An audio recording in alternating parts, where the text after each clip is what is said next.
I want to talk briefly about the United States attack on Venezuela. I don't usually cover current affairs on this channel because it's not really my focus, and there are a lot of people out there who are doing a way better job at it than I ever could. And also, my schedule doesn't allow me to turn out videos quickly enough to stay on top of current events. But one thing I have noticed that is in my wheelhouse is the almost total lack of propaganda leading up to the attack.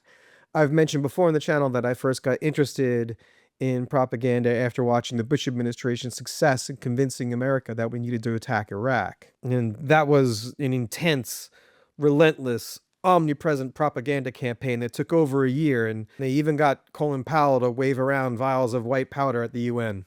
And the Trump administration, they just went ahead and did it. I mean, yeah, there was some perfunctory stuff on Fox and Newsmax and on the right-leaning internet, but nothing like you would need to convince a population that they needed to go to war. And I'm not the only one to notice this. Canadian satire site The Beaverton wrote that Trump urges Americans to just remember whatever BS let them support the Iraq war, and McSweeney's internet tendency laments the lost art of brainwashing Americans before starting unnecessary wars. So what's going on? Honestly, I have no idea. It could be that they hold us in such contempt that they could even be arsed to lie to us. It could be that they feel the base of support they already have is enough to get them through this. It could also be that some internal pressure within the administration that we're not aware of forced them to move more quickly than they wanted to. Also, their messaging is all over the place. The rationale behind the attack seems to shift depending on which administration official you talk to. This guy over here says it was drugs. This guy over here says it was oil. And this third guy over here says it was democracy. Paul Waldman at Public Notice attributes this to multiple competing factions within the administration, each having their own agenda for Venezuela. That could be. They could also just be greasing the pig a little bit.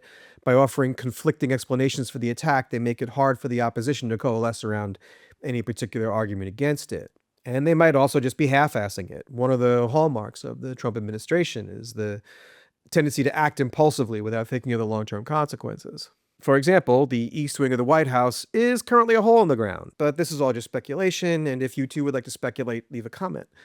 But whatever the reason, their failure to do any propaganda seems to be hurting them. Polling shows that Americans are divided over the attack, and a large majority are concerned about prolonged American involvement.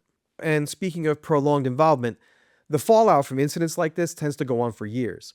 So if you're a congressperson or a senator or a governor and you're thinking about running for president, congratulations, Trump just defined your presidency. And if you don't want him to define it further, you should probably do something now.